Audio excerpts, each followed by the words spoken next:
This is James Taylor, and you're listening to The Creative Life. The Creative Life podcast is a show created for you, the creative. If you're looking for inspiration, motivation, and advice while at home, at work, or on your daily commute, then this show is for you. Each episode brings you a successful creative, whether that's a musician, writer, artist, designer, performer, educator, or creative entrepreneur. They share their journey, their successes, their failures, their creative process, their insights, and much, much more. In this episode, I speak to my good friend, the musician Andy Hall of the band infamous Stringdusters, and we talk about living a life on the road and how he learned to really enjoy the process of playing live. Enjoy this episode. Hey, it's James Taylor, and I'm excited to bring you our featured guest today. His name is Andy Hall, and Andy Hall is a Colorado-based Dobro player and online Dobro teacher. Andy graduated from Berklee College of Music, and while originally an electric guitarist, it was the resonator guitar that he was drawn to. He has since gone on to play Dobro with Dolly Parton, Earl Scruggs, and Emmylou Harris. Andy is a founder member of the acclaimed, the infamous Stringdusters, who have won 3 IBMA awards. And as a Dobro teacher, he has his online Dobro school with Artist Works, where he teaches Dobro players worldwide. So Andy, welcome to the show. Hey James, thanks for having me. So share with our listeners, what have you been up to? Well, a lot of my time gets taken up with 2 things mainly, which is the infamous Stringdusters and the Artist Works teaching site. And the Stringdusters is, my sort of acoustic bluegrass-based band that's been around for 10 years. And we tour probably, 100 days a year, maybe a little bit more. And so that's been going strong, like I said, for about 10 years. The Artist Works thing is great. I've been doing that for, I think, just over 3 years, and that has been just such an interesting and fun project. Using the technology that's available, getting to connect with so many different students. So that I've been pretty busy with that. This year also was a big year for the band, the Grateful Dead. It was their 50th anniversary as a band, and so I played probably 10 or so shows with a guy named Keller Williams doing something called Grateful Grass, which is Grateful Dead music, played kind of bluegrass style with a bluegrass band, and so we were playing festivals all over doing that as well. And just a lot going on. The Stringdusters are about to release a new EP of cover songs that we're calling Undercover. Cover songs that we kind of do live, and we recorded them all live in the studio, finishing up a new Stringduster studio record, so, and the list sort of continues from there, but been busy, and it's great. And then I think the last time I saw the band was probably about 3 years ago. You were doing a show in San Francisco as part of a wider tour. So how, first of all, talk to me about how you kind of got started playing the Dobro, because originally you weren't, that's not the first instrument that you started with, that transition into that instrument. But also talk to me about kind of where you, once you kind of knew that was the instrument for you, actually how you got good as a Dobro player. Yeah, well, I started early in high school as an electric guitar player in upstate New York. Had no idea about the bluegrass or the dobro or anything. What was available up there was mostly like rock bands, and stuff like that. So I started just playing electric guitar, and the one thing that somehow I was given was a real desire to practice a lot. That was never like, for some reason, just the day I got my electric guitar, I wanted to play it a lot, and that is some sort of gift that was just, that drive to practice a lot was given to me, and that continued throughout. But yeah, I played a lot, practiced a lot, got accepted to Berklee College of Music at the end of high school, and right about that time, at the end of high school, going into college, I developed really bad tendinitis in my left hand from playing and practicing, probably with bad technique. It may have started with an injury, but it perpetuated. And so into my first year at Berklee, towards the end of my first year at Berklee, I got to where I couldn't even play guitar at all. And so there was this like crisis moment in my life that was happening. In that, but before that, I started getting into blues guitar, which a lot of electric guitar players get into, but I kind of started going back into like, all the way back to Robert Johnson and Muddy Waters, and got into this electric slide thing. So I had that going, and I could do that, but I couldn't play regular guitar, but I could use a slide. And at some point, I went to like a blues jam, and somebody there had a really nice lap style dobro, square neck dobro, and they showed it to me, and it kind of blew my mind. It didn't hurt my hand to play it, and I recognized the sound, but I also realized that there was so much more you could do with the lap style slide than you could with like bottleneck slide, as far as melodies, maybe playing jazz, playing anything, you know. And when I started expressing interest in that, a buddy of mine gave me a cassette tape of Skip Hop and Wobble, which was a Jerry Douglas project. And when I heard him and what he was doing with slide guitar, I was set. I was like, not only can't I can't play electric guitar anymore, but the sound of the dobro is just blowing my mind, and I don't know really anything about it, but I love the sound and I want to do it. So that must have been incredibly a stressful time before you kind of found the dobro. That point where you had tendonitis, and you know, that's quite a common thing. I hear actually a lot of classical guitar players have it, probably more so than I've actually heard a lot of electric players. It seems to be very common with classical players because, you know, the amount that they're practicing all the time. But what did that feel like, not to, you know, to get all the way to get to Berklee College of Music, and then to have that real physical thing that was stopping you playing at your best? Yeah, it was like it was a disaster for me at the time, because you have so much uncertainty when you're 18 or 19 or 20 anyway. Whether you can, I mean, everyone's telling you can't make it as a musician as it is, and then you develop this inhibiting problem, and then so it really felt lost. And certainly I didn't think that I could be a dobro player. I just thought this is at least a way I can sort of express myself musically.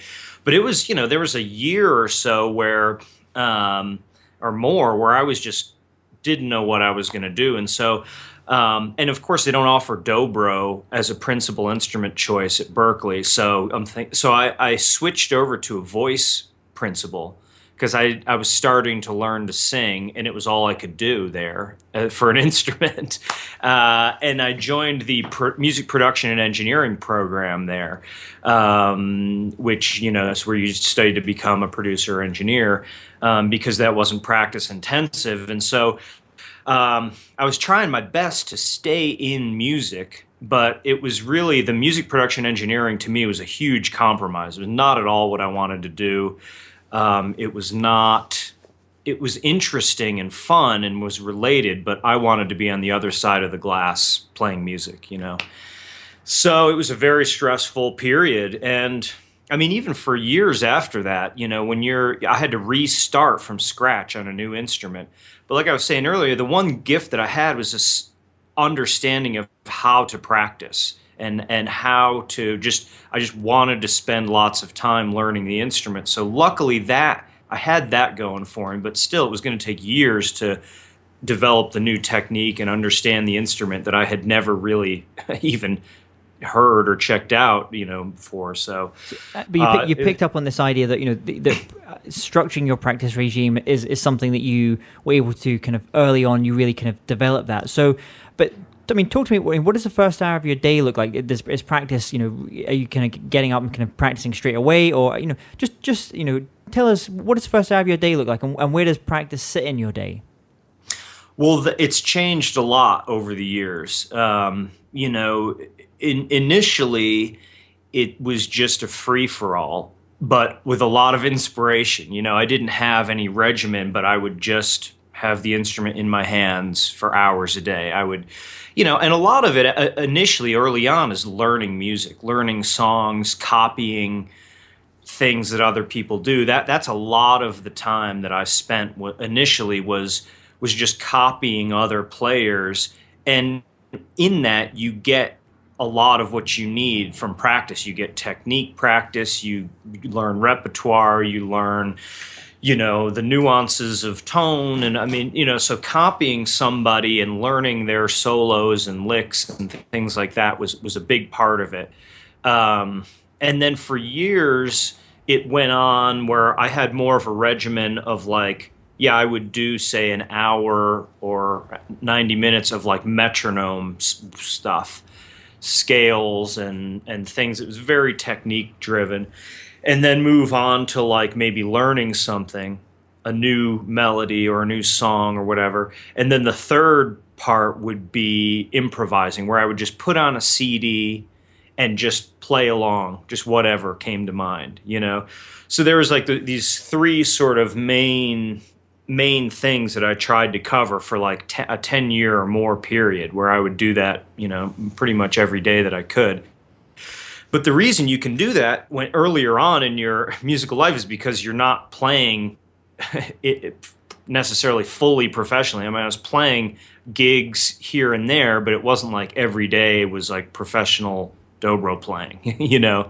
And so when that develops, you know, then your practice regimen begins to shift a little bit to learning the material at hand that you need to know for the show, and writing songs for your own stuff, you know, and with in addition to some technique maintenance and practice in that way. So, you know, nowadays it's like I mostly just sit and play without really much of a regimen and learn. You know, it's like there's maybe an hour or two of practice during the day, and then otherwise it's practicing music that I need to know for shows or compose or writing.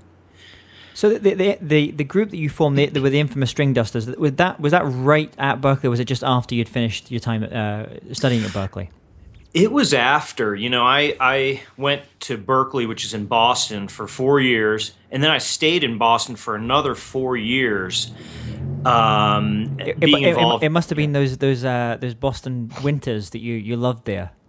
Yeah, I mean, well, I was a hippie back then, and I wore Birkenstocks year round through the snow, whatever. It didn't matter. But no, you know, the Boston music scene is really cool and interesting, and continues to have a pretty vibrant acoustic scene. Certainly has a lot of like Irish music and more folky acoustic music, but not bluegrass, really. I mean, there is bluegrass there for sure, and more now. In Berkeley now, since I left, has a whole acoustic music program. But I spent 4 years after Berkeley and Boston trying to still learn how to play shows, just still developing myself as a dobro player.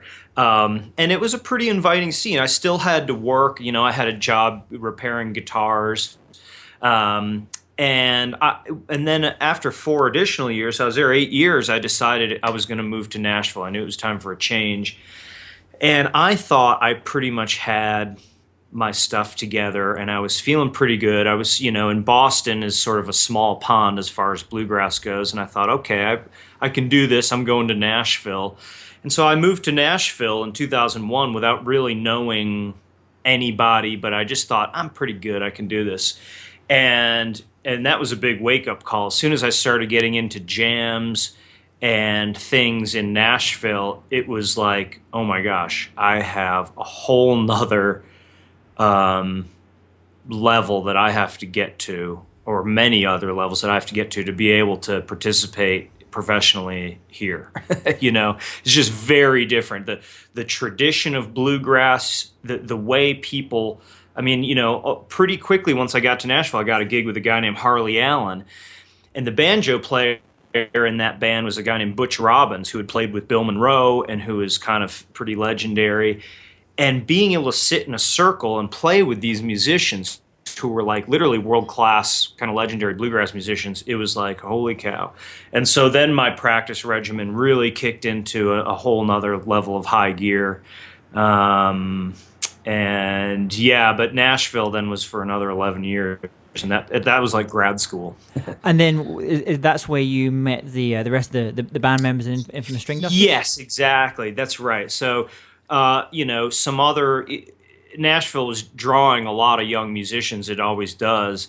And so, you know, through jams and this and that, playing in bands, you know, we all met. We were, you know, some guys who kind of became friends through the scene, similar age, similar interest in, you know, in music. And, you know, we all really loved bluegrass, but we all had a lot of other influences and wanted to loved to play like progressive bluegrass and things that expanded the genre. And so, yeah, after doing side gigs, all of us for a while in Nashville, this group of friends, we decided, the side gigs are fun, but they come and go, and you have no control, and you can't do your own music. And we sort of formed the Stringdusters to be able to basically, control our own destiny, write our own music, and yeah, that happened at the beginning of the Nashville days. I mean, a band like the infamous Stringdusters is a band I often hold up to other people, especially maybe students at a music college or something, and who are kind of worried about, will I be able to make music my thing, and be able to be a full-time player? And I often point at your band because there's an example of a bunch of guys you've got together. You spent a long time really kind of working on the road, building up your own thing, developing the tunes, developing the material, and developing a very kind of strong following, but using online as part of that, using video very much as part of what you were doing, and that's obviously been rewarded. Yeah. The technology's been a huge part of it. I mean, and yeah, it's difficult. I mean, to start a band and have it really work is a huge challenge.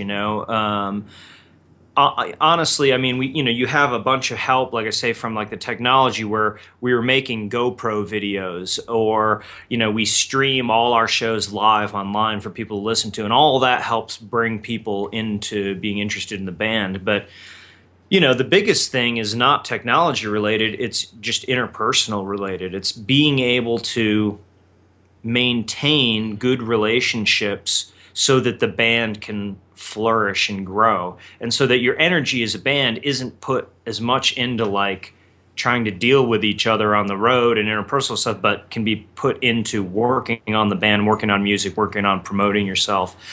And that's, as far as advice to like bands, like getting to a comfortable place as you can interpersonally is like the biggest thing you can possibly do.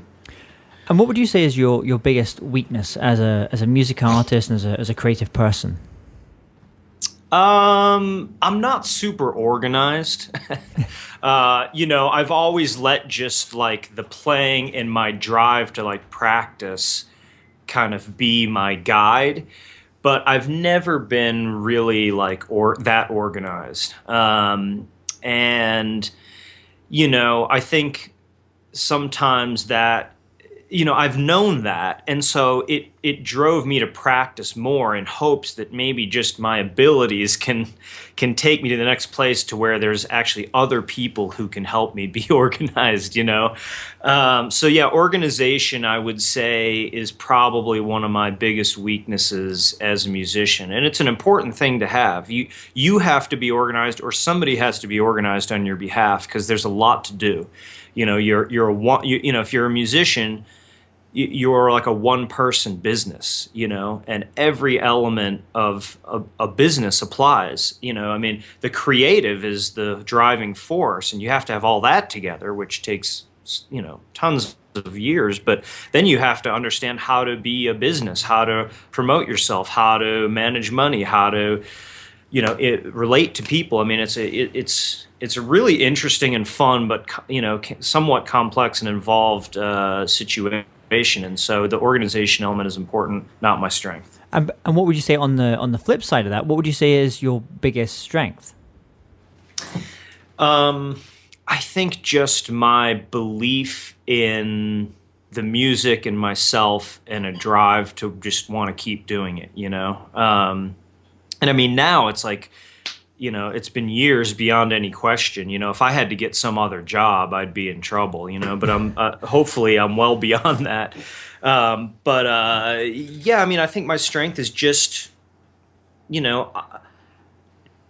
communicating for me in music. It just comes really naturally. It's how I like to communicate. It's the world that I like to live in. It's what feels most comfortable. And somehow over time I've been able to quiet the voices of uncertainty with music, which seems to be an issue for a lot of people, especially when they're starting. is these uncertainty, the voices telling you, you know, you shouldn't do it, or you can't do it, or are you doing this right, or whatever. Somehow all those always fell in the background for me, and I just had sort of a drive that I knew somehow it was going to work. And that's, again, more like a gift, but it's one of the positives, I think, in me. And what you know, that experience you talked about right at the very start of the show, just talking about, you know, going to Berkeley and doing that, what initially kind of going there with a dream to do a certain type of thing, and then, you know, because of you know, the problems with tendonitis, not being able to do that, and then switching and moving on to the Dobro. What lessons did you learn from that experience about making that transition, or maybe going in with one set of ideas about what you were going to be doing, and then kind of coming out of it with a completely new paradigm? Yeah, I mean, it was like, you know, it was one of those real crisis moments in life, you know, and how you handle that and come out of that is really formative, I think. And, you know, it very easily could have knocked me off the path of music, or at least being a musician myself.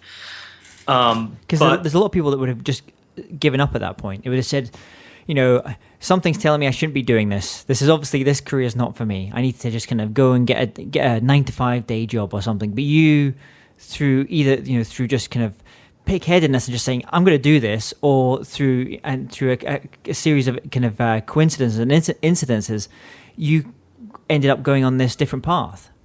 Yeah, I mean, well, it was because I saw the path of not playing music. You know, I could see it, and it was a very real possibility for me. And in fact, I was making moves in that direction, and I was just miserable, you know? And so it was almost like I didn't have a choice. Like, that path was just, I was just unhappy. You know, I just knew that was not going to make me happy. And so I sort of realized that even no matter how big of a struggle trying to be a musician was going to be, sort of starting over late in the game relative to a lot of other people, I knew that I would be much happier doing that, struggling to be a musician, than going the other path and maybe having a steady job not being a musician. I was testing that path, and it was just, to me, it just wasn't even you know, I could see pretty quickly it was not going to make me happy. And so it was that simple. It wasn't, you know, it wasn't anything I really did. It was just more of like it was happening, and I could see that was the path of not being fulfilled, and I just couldn't take it. And then talk to our listeners about any aha kind of ideas or light bulb moments in this journey, and this journey to making it music, and this career that you've had up until this point. Yeah. So, you know, when I thought about this, some of the, you know, that type of question, sometimes it's hard to think of something, but I actually did think of something. And it's happened fairly recently, actually. And, you know, for me, music is also pretty, like, philosophical. You know, a lot of people like more you know, when I'm talking to people about music stuff, they like more of the nuts and bolts stuff, but I don't necessarily look at things quite that way.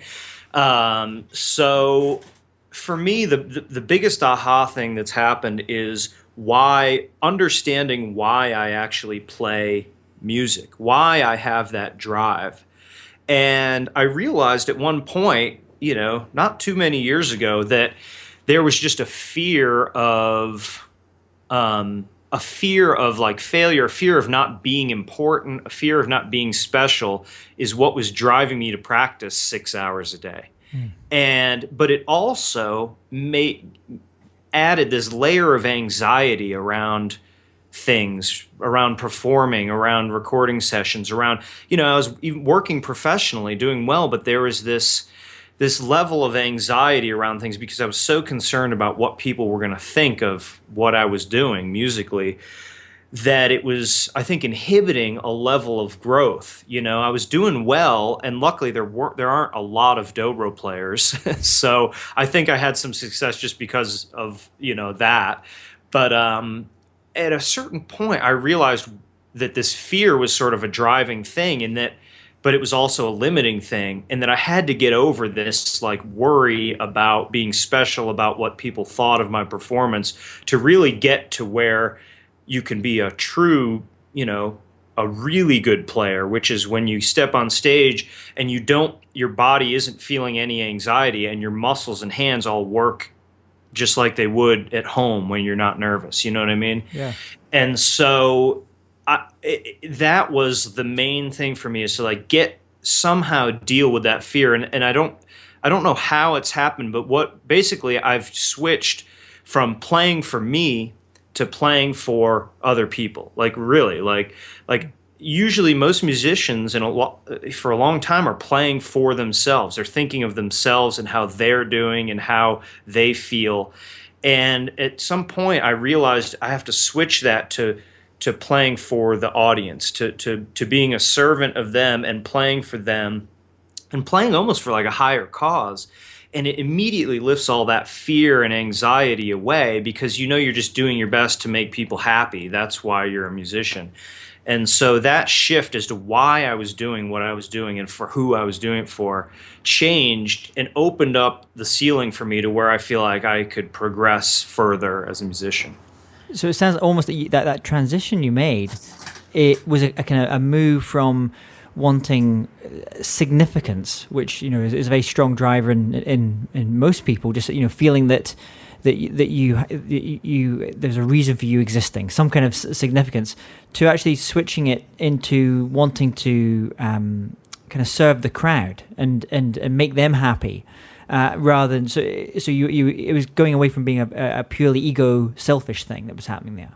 Yes, exactly. And it's amazing how much of a driver that ego can be. I mean, it's what drives many people, athletes, musicians. It's what drives us to be really good. But at least with music, I mean, with athletics, that probably stays, but because you have to be the best. But in music, it's not a competition. You can't win. I mean, the only way to win is keep doing it and make people smile and feel good. And it's not a win. You sort of somehow lose this win-lose, who's better thought process. And yeah, being in a band was a big part of this.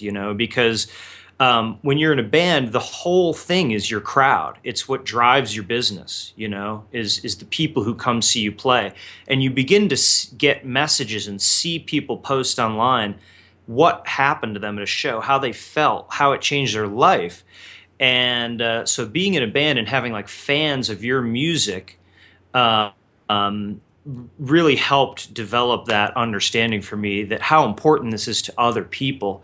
And that's really the main driver is the people who are listening to you play and who are being moved by what you play, and letting that just be sort of the driver, as opposed to myself and my fears and my ego. I mean, that's a very interesting insight as well. I mean, what's the best advice that you've ever received from in the music side, from becoming a player and having this career in music, or maybe just more generally about being a kind of happy person and someone that actually enjoys their life? Yeah. Well, geez, I'm not sure. I've been, I think it's just you pick up little bits from musicians you look up to.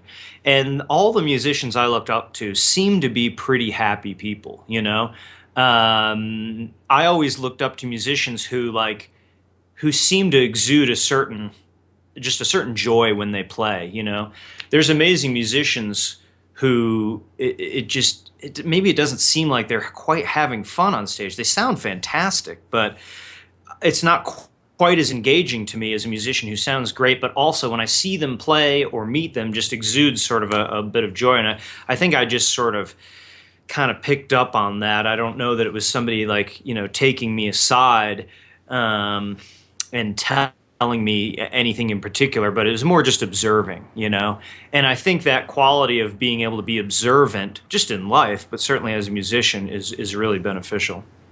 And you talked earlier, for some of our listeners who won't maybe have been involved so much in the whole kind of bluegrass or newgrass thing, but in recent years, probably like within the past 10 years, there has been a bit of a transition, obviously, happening in bluegrass music, where previously people might have thought, oh, it was kind of an older style of music, but when you go to Rocky Grass or Telluride or any of these festivals, it's like kids in their 20s and or people in their 30s, and it's got a very different feel about it now.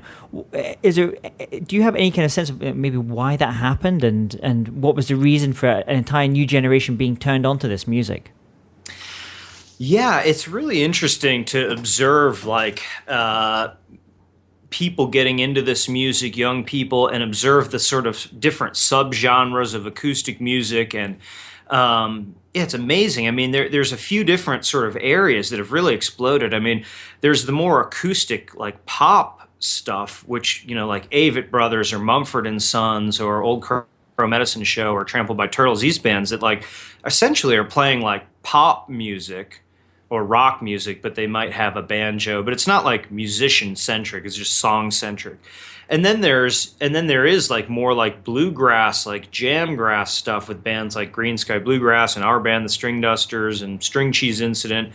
And I think one thing that turns on young people is having a great show, because young people like to go out and see live music. And when they go out and see a band and the show is just awesome and exciting for them, it turns them on, to it.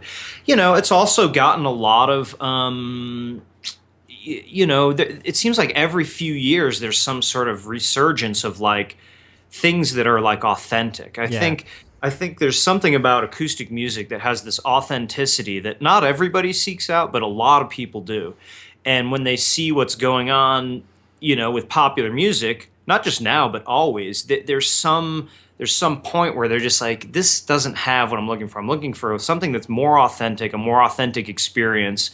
And that's why I think people, like, they go to Telluride because they're outside in this beautiful location. It's real. And then the music is played by real musicians who, playing together, and there's an authentic band dynamic. So I think this level of like purity and authenticity, some people naturally seek out, and acoustic music provides that. So I think every like 10, 15 years, there's just this like upwelling of interest in things that are a little more, a little simpler, but have all the interesting mojo of good music, I mean, it's interesting, obviously I'm not an American, I'm European, so when I moved to America, just getting a sense of that difference between the feel about what was happening in, say, Nashville, between the more acoustic bluegrass world and then the more kind of highly polished pop country stuff. Mm-hmm. And you see a lot of great players, session players and live players going between the two things. There's phenomenal musicians in that.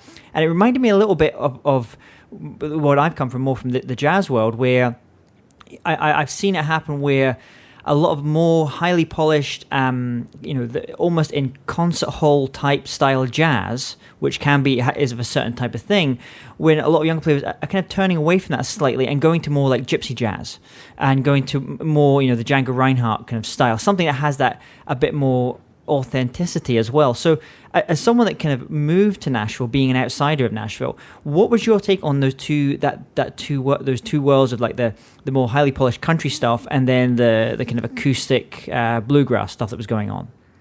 Sure. Well, I looked at it, I mean, obviously what I preferred to play, and I think this probably holds true for most musicians, is the acoustic bluegrass. Like that's what you did on Friday night for fun if you weren't working, you know what I mean? That's what you did. You went over to your friend's house and played acoustic, like bluegrass type music. You didn't really make any money doing that, and so there was some demand, for acoustic musicians in the pop country world, where there's just a ton of money floating around. And so, it was like you would go there to basically make money, essentially, to work. You could do a session or do some gigs. I mean, I'm sure that, for the lead singer of a pop country band, it's a lot of fun, but I don't know, at least for me, being a side musician in a pop country band just wasn't that rewarding. But you did it because there was there was money there and you could work. But you went for fun and for your passion and for your joy. You did the acoustic, the more rootsy stuff, the stuff where you could really, really play and really interact with other musicians, improvise and that all that good stuff that you get out of music. That I love and most musicians love is that raw interaction and improvisation and passion and so, yeah, it was like you could exist in both worlds, You could make money in the pop country world somewhat as, an acoustic musician, but then you could do what you really wanted to do on the off days. And that's kind of how it went. It seems like there's less and less acoustic instruments in pop country, though. So and with the music industry, the record industry sort of diving, it's changed a little bit from what I can tell. But there's still opportunity in that pop country world for acoustic musicians. It seems less now. And we spoke earlier, the infamous Stringdusters using GoPros and using video and using social media a lot. But are there any kind of apps or online resources or gear that you're really a big fan of?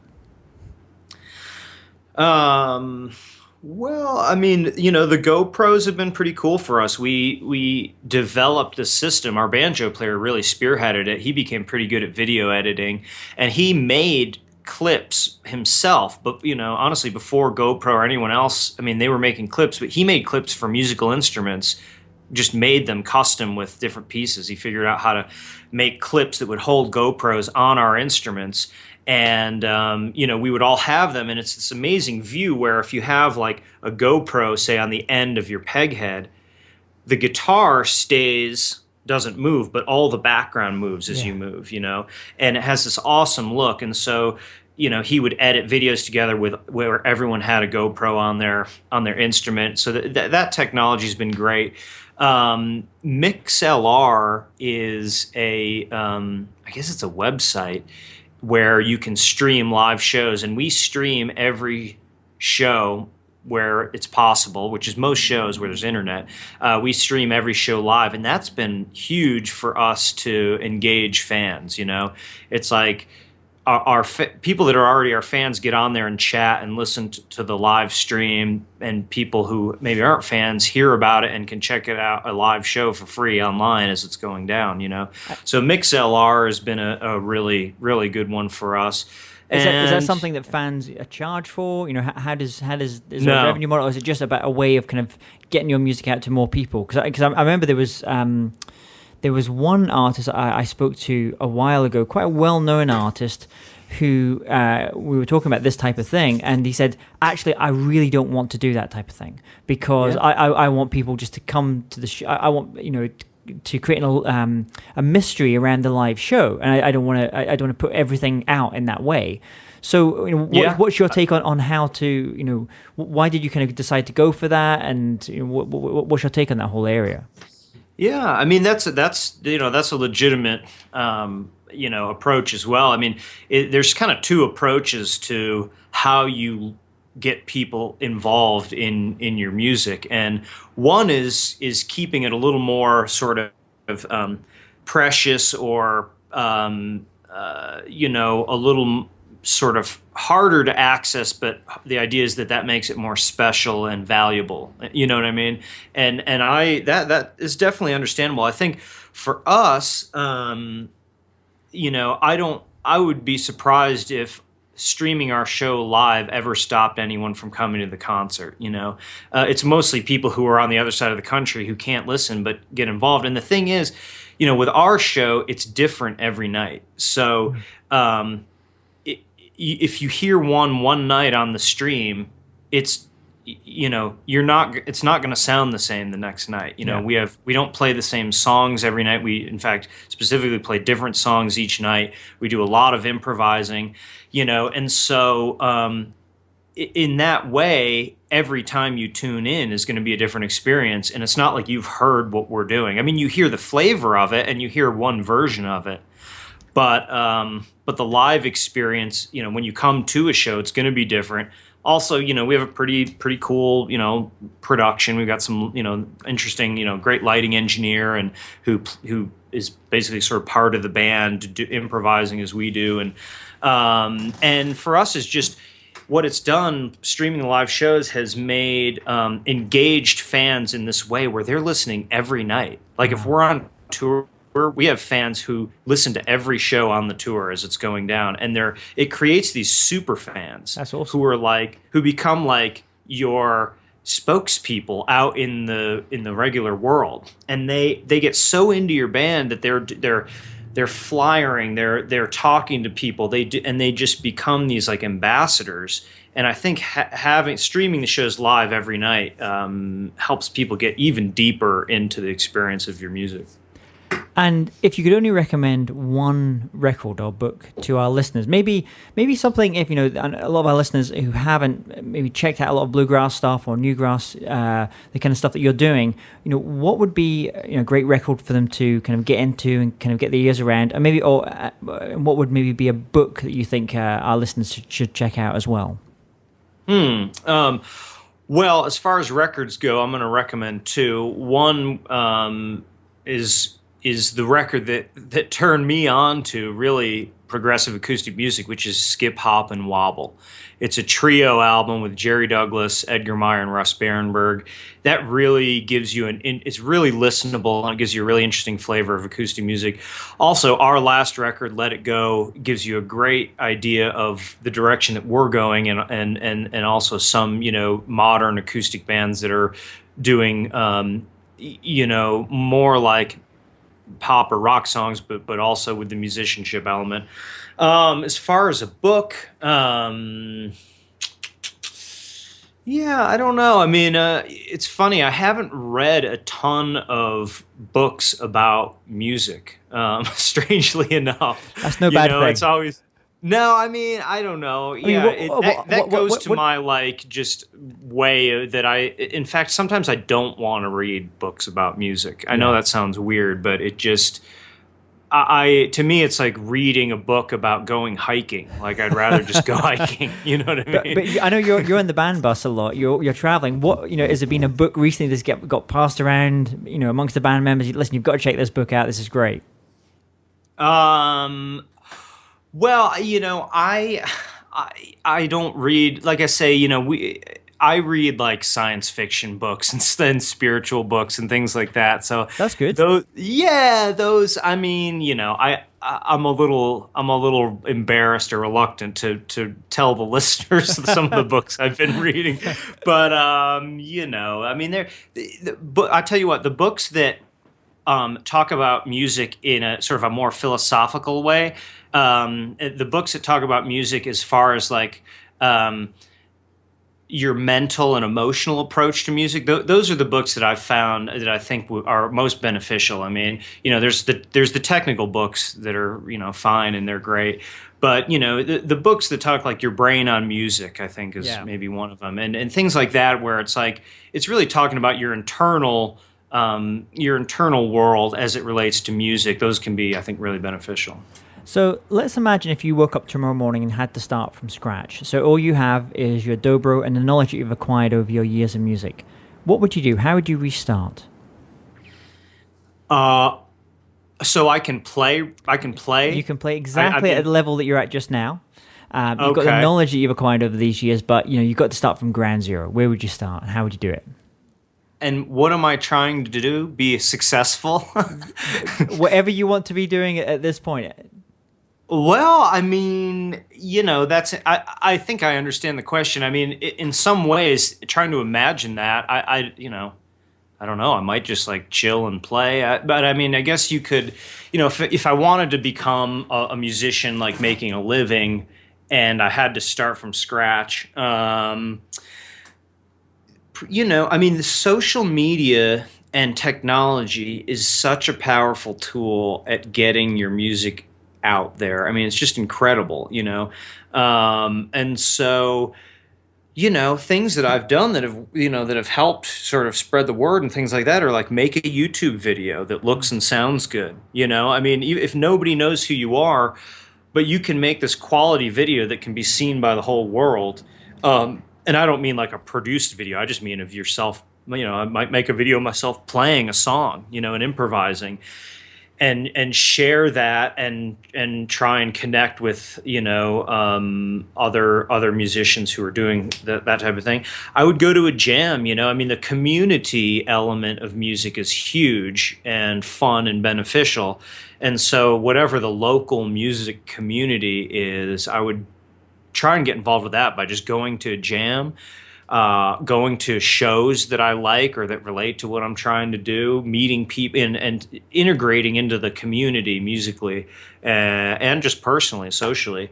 Those two things would be big. Integrating to your local community is probably one thing I'd do. And then, sharing content online, sharing a video or an audio thing of myself playing. Those two things are huge. I would do that way before I would try to go get any gig, Awesome, Andy. So share the best ways that listeners can connect with you, the infamous Stringdusters, and what you're up to. Yeah, so obviously online is the best way to do it. theinfamousstringdusters.com has all about what the Stringdusters are up to, tour dates, how to listen to our shows live. You can also buy our shows. Our engineer mixes the shows, and you can get an even higher quality version that you can purchase and download after the fact at nugs.net. My teaching website is pretty cool. If you're at all interested in Dobro or lap slide guitar, that's andyhalldobro.com. I do that with ArtistWorks, which is just amazing. My YouTube channel, which is, I think my YouTube name is Dusty Picks, but I post videos on there that are interesting. So those are the big ways through the stringdusters.com, Andy Hall Dobro, my artist, which is my teaching ArtistWorks site. YouTube, there's a lot of fun stuff on YouTube. You can Google Andy Hall Dobro and see all kinds of fun videos of me playing in the Stringdusters. So great. Yeah, check it out. Andy, thank you so much for coming on the show. It's great, as always, catching up with you. We haven't caught up in a while, so it's lovely hearing what the band's up to and what you're up to kind of musically as well. And I wish you all the best in the future. Yeah, you too, James. Great to hear from you, man. Hey, James Taylor here again. And if you're interested in living a more creative life, then I'd love to invite you to join me as I share some of the most successful strategies and techniques that high-performing creatives use. I put them all together in a free downloadable ebook that you can get by going to jamestaylor.me. That's jamestaylor.me to get your free downloadable ebook on creativity.